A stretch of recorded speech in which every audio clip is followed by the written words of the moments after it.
Welcome to TwoQuestions.tv. I'm Susan Baroncini-Moe. Joining me again today is Karyn Schoenbart, the CEO of the NPD Group, a global provider of information and advisory services to many of the world's leading brands. She's also the author of this book, MOM.B.A, which we talked about last time, but today she's here as one of our inspiring women in business. Hi, Karyn. Welcome back to the show. Hi, Susan. It's a pleasure to be back. Well, I know you cover a lot of the general advice in your book, and you talk about your story as well, but today I wanted to get a little personal. So, what's your story? How'd you get where you are today? What are some of the challenges you faced along the way? Well, it starts with the fact that neither of my parents went to college. My mom was a stay-at-home mom. My dad owned a sewing machine and vacuum cleaner store in New York City. And so I didn't have any business role models. I didn't even know what business was. And when I grew up, Susan, all I wanted to be was a teacher. But life has a way of throwing you a curveball. And in fact, when I graduated from college, there were no teaching jobs. And so I answered an ad in the paper, which is what you did back then. And I went on an interview. And one of my lessons is, even if the job you're interviewing for isn't something that you think is right for you, bring your A game. Yeah.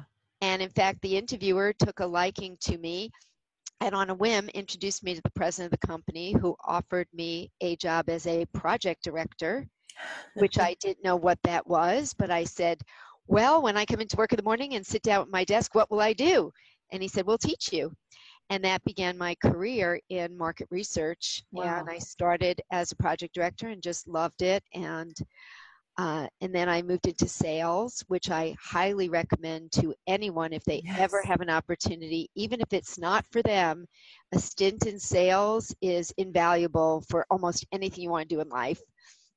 And then I became a sales manager, and the story goes on with many, many lessons learned along the way. As you know, because you're holding MOM.B.A in your hands, I have 250 pages of lessons learned.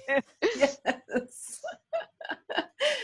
Well, and I think that's one of the things I really liked about the book, is that it is exactly the book you intended to write, and it is exactly as you describe it in the introduction. And so look, we were just talking about this. This book is to me a great resource for women who wants like that mentor, who want the person to give them that advice when they need it most. But for the purposes of our show, what advice do you have for other women in business? Yeah, the book is an insider's guide to the questions you didn't even think to ask. And my daughter was my inspiration and said, you really should write a book because you have all these lessons over 30 years. Sure. So I think the very, very first one is to believe in yourself. Particularly with women, we have a tendency to not believe in ourselves, and to look for those mentors and sponsors who are going to believe in you and push you along. I speak to so many women who needed that extra push. And I'm a CEO now, but I've had to be pushed along the way almost my whole career. Yeah. We can talk about delegating. We can talk about dealing with your boss. We can talk about moving from being an individual contributor to a manager. And all of these were steps along the way that you had to take a leap of faith. And one of the hardest for me was making that change from an individual contributor to a manager. Because you get promoted to a manager because you're good at something. And now all of a sudden, it's a completely different job. So totally. Right? And now, so I was in sales, which is a very individual thing. I was successful at it. And then I got promoted to a sales manager. And let me tell you, Susan, at the beginning, I was terrible. Terrible. And I was terrible because I didn't give up my clients, and I still looked at that as my job. Yes. So when people would come into my office, my attitude was very much like, what do you want? Get out of my office so I can do my real job. And it wasn't until I had to make a real big decision to now not be about me, but be about my team. And that's it starts with an emotional decision to say that I'm really good at something, but that's not what I'm going to be now. I'm going to be a manager. And by being a manager, it's not about me anymore. It's all about the team's success. It's all about the people who work for me and figuring out how to help make them successful. and it's coming out from around the desk and sitting together and having it be the focus on the other person. And that's a big shift, but once you decide that you want to make that shift and now you want to be a manager and that's your job, then you can focus on all the things you need to do to be a good manager. It's such a big shift. And I always think it's ironic, you know, hey, you're really good at your job. We're going to give you a totally different job now.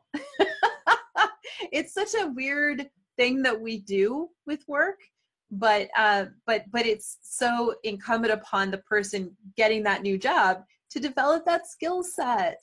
Right. Well, it's the same thing with delegating. Everyone talks about how, well, it's hard to delegate because I can do it better. Well, of course you can do it better. Yes. You've been doing it. You're more senior, you know, Yeah. But if you don't, so there's 3 reasons to delegate. One is the obvious one, that the other person, you know, you want to develop somebody else. Mm-hmm. But selfishly, if you can delegate and you can teach somebody how to do it as well, if not better than you did, you've just developed your first managerial skill. Yes. You've developed the skill of being able to teach somebody how to do something. Check. Yay. The second thing is you're never going to develop yourself and grow if you don't get out of your comfort zone and start doing the new things that you now have to do because you're not doing the things you're delegating. Right, right. And the third one that people forget is the company is now paying you to do something different. Right. They're not paying you to do your old job. So, you know, put on your big girl pants and start doing the new job. Yes. Now, when you and I were talking before, and I'm going to kind of step out of our normal format for a minute, but when you and I were talking about before the interview, you mentioned imposter syndrome. We talk about that a lot, and in my work, and it's something that I sort of said, oh, well, everybody talks about that. Let's talk about these other things. But I realized that it is important, and something maybe we should talk.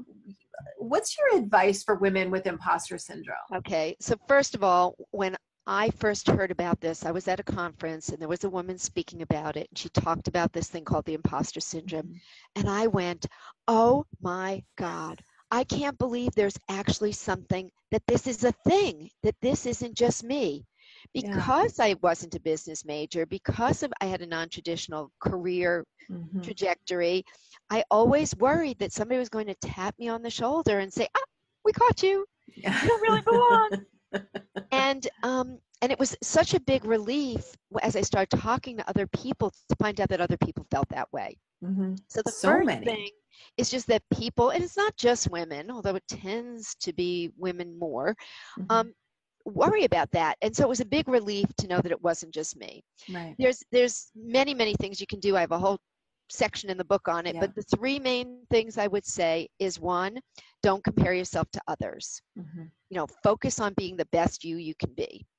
Number 2 is focus on your strengths, not just your weaknesses. Yeah. I guarantee if I asked you to name your 3 weaknesses, or I asked anybody, they're going to rattle them off. But it's just, if not more important, to focus on your strengths and really hone those and become known for something and develop your strengths. And then the 3rd is start a fan file. Start it immediately. Start it today. Start a file, and whenever you get a compliment, when you do a good project, when you get an email from a client or your boss saying something positive, put it in your fan file. And so when you're down, you can kind of look at that. It makes you feel good. If there's an opportunity for a new job or a promotion, you can whip out your fan file and use that to help make your case for why you would be qualified or should be promoted. And again, there's many other things. And remember, you know, I love this quote. Let's see if I can get it right now. Humility is not thinking less of yourself. It's thinking of yourself less often. Yes. I didn't get it quite right, but you know, the idea is it's not, you know, just start doing it and stop worrying about it. Yes. Yes. Sometimes when you're in action, you're too busy to really worry, and fear and insecure, all that stuff is just, you're too busy for that. And I find that is a good anecdote. And the other, and, you know, the other thing is that, you know, we've all heard the stories, and whether they're true or not, about women won't apply for a job unless they have all the skills, and men will apply if they have only a few of the skills. And I do think it's that leap of faith to just go for it. You know, you're probably working just as hard. You're probably already doing the job. You might as well go for it and get paid for it. So if Yeah. you get offered that opportunity and that insecurity, that imposter syndrome says to you, I don't know, can I do it? Can I do it? I have to tell you, every promotion I ever got, I felt that way. Yeah. And yet every time I jumped right in the deep end. And of course, I think in some ways it made me work harder.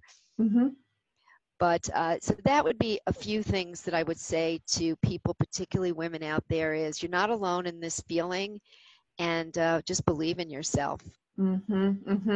Yeah. And it's funny. I've been working with executive women, like C-suite, high level, for a very long time, years and years. And yet every time I get a new client, I have this little part of myself that says, I hope I can help her.